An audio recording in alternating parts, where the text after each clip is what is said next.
Queridos irmãos, querida igreja, estamos hoje aqui em mais um TADEL, Treinamento Avançado de Líderes. Eu creio que você já é um líder da Casa de Deus e você que ainda não é um futuro líder que está assistindo nesse momento essa palavra. E eu quero agradecer a Deus por essa igreja tão especial que é a nossa casa, agradecer a Deus e ao apóstolo Ari Caetano, à apóstola Maria Denise, por mais uma oportunidade de estar ministrando e que o Senhor Jesus possa falar essa noite aos nossos corações.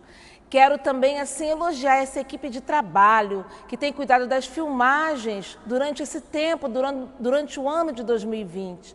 Nós temos sido muito ministrados e abençoados através dessa equipe poderosa que Deus tem levantado aqui na comunidade. E hoje, nesse TADEL, nós queremos conversar um pouquinho sobre a inteligência emocional do líder. A palavra de Deus, ela fala, no Antigo Testamento, ela fala sobre Salomão. Salomão pediu a Deus sabedoria.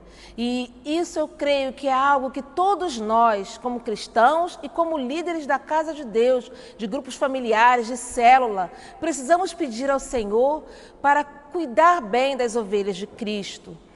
Também sabemos, lá no livro de Isaías, que há uma palavra profética que declara que sobre nós, Isaías 11, de 2 a 5, que sobre nós repousaria um espírito de sabedoria, de entendimento, de conselho, de fortaleza e de temor. Então é tremendo sermos ministrados pela palavra de Deus, porque ela diz que sobre nós repousa esse Espírito. Então não diga que você não é inteligente, não diga que você não é capaz, não. Repreenda essa palavra da sua boca, porque você é um homem, uma mulher, um líder, chamado por Deus com o espírito de excelência, de graça, de sabedoria e de conhecimento. E no Novo Testamento, o apóstolo Paulo, lá no livro de Colossenses, ele nos exorta sobre a inteligência espiritual. Devemos buscar a inteligência espiritual. Isso está escrito em Colossenses 1, do 9 a 11. Paulo ali fala sobre conhecimento, sobre sabedoria e sobre inteligência espiritual. Então, se você sente que precisa receber de Deus para liderar, para cuidar das vidas, bem, discipular, amar, cuidar do grupo familiar, se você precisa de sabedoria e de inteligência, peça a Deus. Ele não lança em rosto e Ele há de te dar. Então, baseado nesse entendimento de que a inteligência emocional do líder é algo que pertence a você também, que pertence a mim, eu queria explorar aqui brevemente 9 pontos, 9 aspectos presentes na vida de quem tem essa inteligência emocional. E à medida que nós formos falando, você vai percebendo se esses atributos, essas qualidades já fazem parte da sua vida. E se já fazem, você vai continuar exercitando.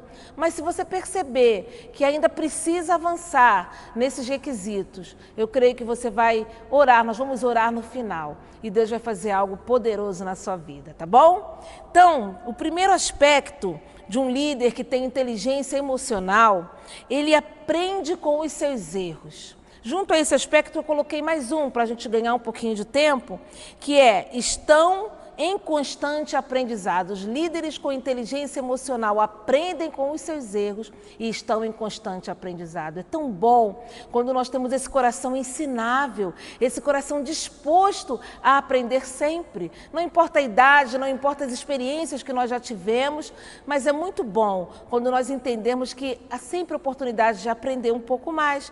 Aprendemos com as situações, aprendemos com as pessoas. E os nossos próprios erros não são motivos para desistirmos, mas motivo para sermos aperfeiçoados. Nós podemos lembrar de Pedro.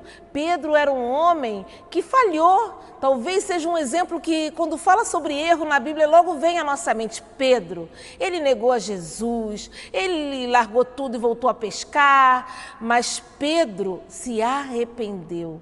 Ele entendeu que ele não podia continuar daquele jeito e ele tomou um novo rumo na sua vida. E por causa disso, nós sabemos do grande líder, do grande apóstolo que Pedro se tornou. Então não permita que o diabo te acuse. Se algo não deu certo numa estratégia que você colocou para o grupo, não permita que isso pare o seu grupo familiar. Aprenda com esse erro e com certeza os resultados virão e você vai se alegrar naquilo que o Senhor vai fazer através da sua vida.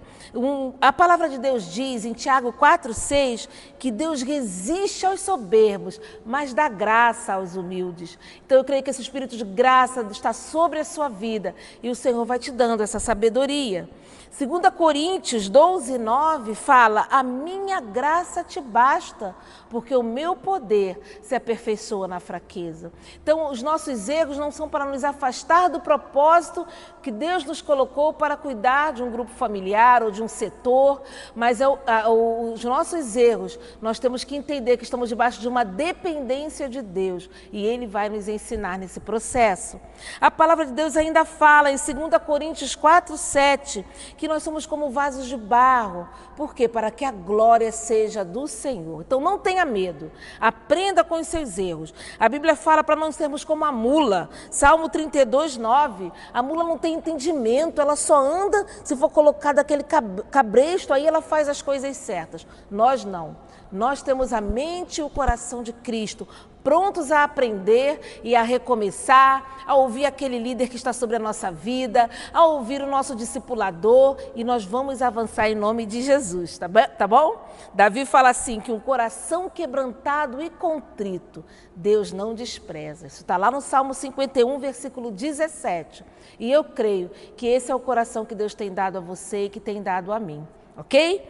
Bom, agora eu queria falar um pouquinho já do terceiro, já que eu falei dos dois primeiros juntos, do terceiro aspecto. E vou juntar com o quarto. O terceiro aspecto é o seguinte: o líder com inteligência emocional conecta-se com pessoas e também foca no positivo. Ora, nós sabemos que existem várias formas de nos comunicarmos. Nós podemos nos comunicar com alguém através de um desenho, nós podemos nos comunicar através de um sorriso, através de um abraço, agora nem tanto, né? Mas existe uma forma muito especial e que é uma característica inerente ao homem, que é a fala. A fala é uma grande habilidade que nós temos para nos comunicar com pessoas. Então eu faço uma pergunta: como estamos usando as palavras realmente para nos conectar com as pessoas, com a nossa família, com os membros do grupo familiar, né, com os nossos líderes? Ou nós estamos usando a fala para focar em coisas negativas, falar mal, trazer picuinha no meio do povo de Deus, trazer uma palavra negativa, que aquele desafio que nos foi feito para multiplicarmos, para crescermos, para avançarmos com a nossa célula não vai ser possível. Como nós temos utilizado a palavra? Lembre-se que o líder com inteligência emocional, ele sabe se conectar muito bem com pessoas e ele sabe focar naquilo que é positivo. A palavra de Deus, ela fala no livro de Tiago 3, sobre o poder da língua. A língua pode construir e a língua pode destruir. É importante nós lermos Tiago capítulo 3. A Bíblia também nos fala em 1 Pedro 3, de 8 a 12, que nós temos que bendizer sempre. A nossa boca não foi criada para amaldiçoar. Nós não fomos chamados como pessoas que temos responsabilidade sobre outras vidas para trazer palavras de maldição, de peso, palavras de insucesso, palavras de não resultado. Nós fomos chamados para bendizer sempre. Creia que aquilo que você falar para o seu grupo, para a sua célula, para o seu setor, vai acontecer. Tudo de bom, de profético que você declarar, vai acontecer, porque sobre a sua vida há esse espírito de inteligência. Um outro dia eu estava fazendo alguns exames, então eu estava sentada esperando ali no consultório e eu recebi uma mensagem de WhatsApp, de repente, da pastora Érica. Mas assim, foi algo tão carinhoso, tão repentino, tão inesperado, que brotaram lágrimas dos meus olhos. Por quê? Porque a palavra positiva, ela tem esse poder de abençoar, de ministrar ao nosso coração e à nossa vida. E eu fiquei ali meditando, tão bom que todas as nossas palavras para o nosso próximo, para os nossos irmãos, né? Às vezes na casa de Deus é o lugar onde nós liberamos tanta palavra negativa para pessoas, mas eu creio que nessa igreja não acontece isso não. Está repreendido do nosso meio, porque isso abençoa o dia, abençoa a vida daquelas pessoas que estão sobre a nossa responsabilidade. Então, vamos fazer isso, bendizer sempre. Para isso é que nós fomos chamados. Eu quero falar agora sobre o quinto aspecto de um líder inteligente. O líder inteligente, ele cerca-se de mentores. Nós aqui temos um privilégio, temos os nossos apóstolos que nos orientam, temos aqui uma multidão de pastores e pastoras ungidas do Senhor e outros líderes tão abençoados nessa igreja local. Nós temos que nos cercar dessas pessoas, pessoas que vão trazer algo construtivo para a nossa vida. Quantas palavras a nossa casa já recebeu através da vida dos nossos apóstolos, através do discipulado, e palavras que determinaram um rumo excelente para a nossa vida.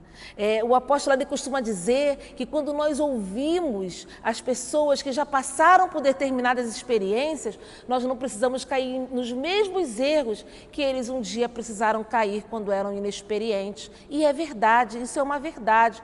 Então, cerque-se de mentores, dessas pessoas, desses homens e mulheres de Deus que vão ministrar a sua vida. A gente tem na Bíblia o exemplo de Ruth. Ruth foi uma mulher que estava passando por tanta dificuldade, mas ela encontrou em Noemi alguém mais experiente, alguém que poderia trazer para a vida dela uma direção, e Ruth foi tremendamente abençoada. Basta falar que ela se tornou a bisavó de Davi e parte da genealogia de Jesus. Então, assim nós devemos seguir. O mestre Mike Murdock, ele fala no seu livro A Lei do Reconhecimento, que quando nós reconhecemos os mentores que Deus colocou sobre a nossa vida, nós às vezes ouvimos palavras de confronto, mas esse é o papel do mentor, porque ele quer ver o nosso crescimento. Então o mentor, ele precisa às vezes nos desafiar para que a gente possa crescer.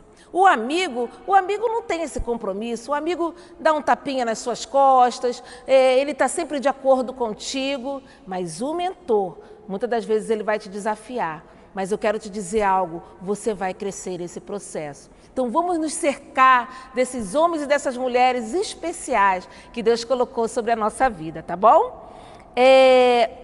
Eu queria falar agora sobre o sexto aspecto. O sexto aspecto é muito interessante, porque ele diz que o líder inteligente resolve os problemas sem raiva. Como será que nós temos resolvido os problemas do dia a dia, os problemas de 2020, né? Com muita tranquilidade, ou a ira, a carne tem se levantado nesse tempo? Eu trabalho com uma pessoa, a minha diretora pedagógica, ela usou uma vez um termo, uma frase que eu nunca mais vou esquecer. Ela fala o seguinte, que um líder não tem o direito, não tem a chance, não pode se dar ao luxo de ficar aborrecido com ninguém. Vou repetir, um líder não pode se dar ao luxo de ficar aborrecido com ninguém. Sabe por quê? Porque nós fomos chamados para resolver os problemas. O pastor Francisco Barros, lá da nossa igreja de Manaus, ele costuma dizer o seguinte: problemas existem, ponto, para serem resolvidos. E nós somos a solução dos problemas das pessoas que estão à nossa volta, dos nossos liderados, no nosso grupo familiar. Então, os problemas vão acontecer. Mas devido à inteligência e à capacidade que Deus colocou sobre a sua vida, Ele vai te dar graça, sabedoria, para que eles sejam resolvidos, sem que haja briga, confusão, disse-me-disse, aborrecimento, ninguém vai ficar de mal, porque Deus vai usar a sua vida. E você vai ver, você vai perceber o Espírito de graça, o Espírito Santo te conduzindo para resolver toda a situação com serenidade, com calma, com paz, com equilíbrio. Você vai ser bem-sucedido em nome de Jesus. Agora nós vamos falar do sétimo aspecto. O líder inteligente estabelece limites. A Bíblia fala assim: não removam os marcos antigos ou os limites antigos que foram estabelecidos pelos seus pais. Então existe um limite para a nossa atuação como líder. Nós não somos super-homem ou nós não somos individualistas que saímos fazendo como dá na nossa cabeça, não. Precisamos entender que existem limites para a nossa atuação. E quando nós entendemos isso, nós sabemos andar, nos portar. Sabe que a gente precisa aprender até limites sobre a nossa própria saúde? A gente quer fazer a obra de Deus, quer se dar pelo reino de Deus e temos que fazer isso, mas cuidando também. Moisés fala lá em Salmos que ao homem foi dado um certo tempo de vida. Então nós temos que nesse tempo conhecer os nossos limites e procurar fazer aquilo que é melhor para o Senhor. Cuidar também da nossa saúde, porque com inteligência cuidaremos da nossa saúde para que possamos trabalhar mais ainda em função do reino de Deus. John Wesley, ele era um homem inteligente, ele morreu velho, farto de dias e com muita saúde. Continuou pregando a obra, pregando no reino de Deus até uma idade bem avançada, porque ele tinha o hábito de fazer os jejuns que cuidavam da vida espiritual e também do seu corpo físico, e hábitos saudáveis de dormir de um horário regrado, para que ele pudesse ter uma longa vida para glorificar o nome do Senhor. O oitavo aspecto e penúltimo, o líder inteligente pensa e olha para frente. O apóstolo Paulo, ele dá uma lição tremenda sobre isso no Novo Testamento. Ele diz lá em Filipenses 3, 13 e 14, que ele esquecia do que ficou para trás, olhava para frente, perseguindo o alvo, o prêmio da soberana vocação. Então, esquece o que ficou para trás. Aquilo que foi positivo sirva para impulsionar um novo crescimento do seu grupo familiar, uma nova multiplicação, novos evangelismos, novos discípulos, novos Natanaéis. Mas aquilo que foi negativo, esquece, sabe? Avalia, pensa, mas avance. Vamos avançar, porque é para isso que Deus tem nos chamado. Não vamos ficar no saudosismo, vamos avançar em nome de Jesus. O autor de Hebreus, no capítulo 12, versículo 1, diz que nós que estamos rodeados de uma grande nuvem de testemunhas, nós devemos deixar todo o pecado que nos embaraça e corrermos. Temos que correr, sabe? Deixa tudo que está te prendendo, deixa as desculpas, sabe? Deixa, sabe, aquilo que tenta te impedir, a própria pressão do maligno, repreende em nome de Jesus e vamos avançar, deixar o embaraço, porque há uma nuvem de testemunhas, há um respaldo no trabalho que você está fazendo, você está coberto pela sua igreja local, pela comunidade evangélica cristã da Vila da Penha, para ser um líder, nada de deixar de ser líder de grupo familiar, há uma cobertura sobre a sua vida, então deixe o embaraço e cuide das suas ovelhas. E Paulo, ainda em Colossenses 3, 1 e 2, ele dizia que ele procurava as coisas do alto e que ele se mantinha com o olhar e com o pensamento naquilo que era do alto. Então vamos olhar para o alto. Nós não somos galinha para ficar olhando para o chão, somos águias que olham para o alto, porque do alto vem o nosso socorro. A palavra de Deus nos promete que nós voaríamos, então vamos olhar para o alto, como diz o apóstolo Paulo. O líder inteligente pensa e olha para frente. E finalmente, o líder inteligente, ele procura ser mais feliz. Eu creio que se nós praticarmos esses 8 aspectos, vamos estar colaborando para sermos pessoas mais felizes. E pessoas felizes tornam outros felizes também. Se você for feliz, você vai ter um grupo familiar feliz e abençoado também. As vidas serão abençoadas através de você. E foi para isso que você foi chamado. Eu quero falar sobre essa questão de procurar ser mais felizes, contando uma pequena história para nós orarmos. Um judeu, isso foi um vídeo que eu vi recentemente, e o judeu falava que muitas pessoas estão declarando que 2020 é um ano perdido. E ele falava assim, isso é terrível declararmos isso diante de Deus, porque 2020 não é um ano perdido. Ele pode ser um ano diferente, perdido não. porque Deus, enquanto está nos dando fôlego de vida, tem um propósito em nossas vidas para esse tempo, para todas as coisas. E aí ele conta uma história de um ancião, um homem, um judeu de 80 anos, que queria receber uma bênção. Foi até o líder espiritual para receber uma bênção. E ele falou assim para o seu líder: olha, me abençoe, porque eu estou com 80 anos e eu quero começar um negócio novo. Eu, com 50 anos, entrei numa crise existencial, porque eu fui olhar para trás. Lembra quando eu falei sobre olhar para trás? Ele foi olhar para trás e conseguiu ver as coisas que deram errado.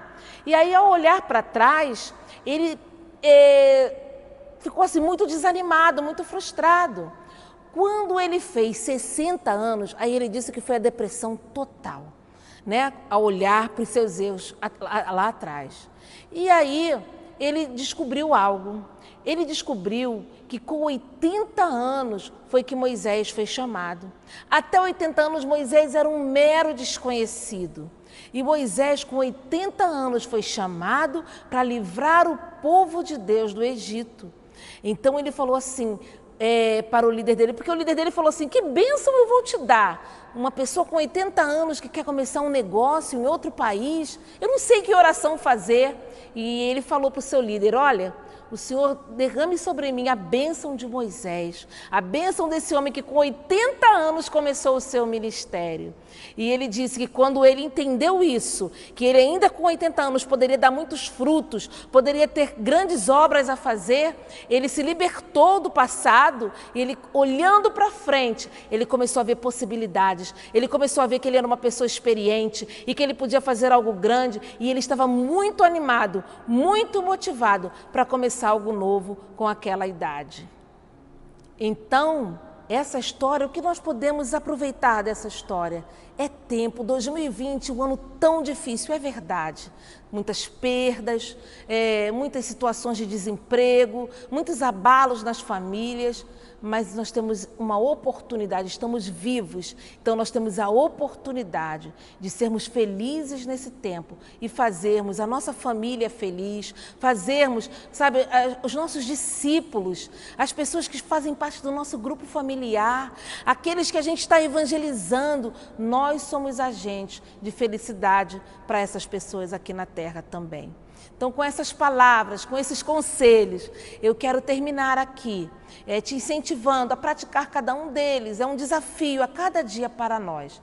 Mas eu quero terminar declarando que essa unção de inteligência, de sabedoria, está sobre a sua vida, está sobre a nossa igreja. Essa unção está sobre esse ministério. E nós vamos orar para que sobre o seu grupo familiar também recaia essa unção. E ainda em 2020, que vocês possam colher muitos frutos por causa desse espírito de inteligência, de conhecimento e de sabedoria que Deus colocou sobre vocês. Tá bom? Vamos orar então? Senhor Jesus, nós te agradecemos pela tua palavra que nos ensina, e ela nos ensina que é possível ter sabedoria, ó Senhor, que é possível ter inteligência e conhecimento para vivermos felizes nessa terra, abençoando vidas e sendo abençoados. Então nós te pedimos agora, nos ajuda, Senhor, a praticarmos, a vivermos esses aspectos, Senhor. Ó Deus, as nossas debilidades sejam tratadas por ti e que nós possamos também ter essa vontade, esse desejo de sermos aperfeiçoados, que recaia sobre o teu povo, a tua igreja, os líderes de grupo familiar, esse espírito de excelência, de conhecimento, de sabedoria, de temor, de inteligência, Senhor, o Espírito de Deus caia sobre ti. Ó Pai, no nome de Jesus, nós te agradecemos por esse tempo, na expectativa daquilo que tu ainda vai fazer através de nós, em nós e nos nossos grupos familiares. Obrigada, Jesus. Amém. Tchau, querido, que o Senhor te abençoe e declare sempre: crie, por isso eu falei. Nós cremos, por isso nós falamos. Que o Senhor te abençoe.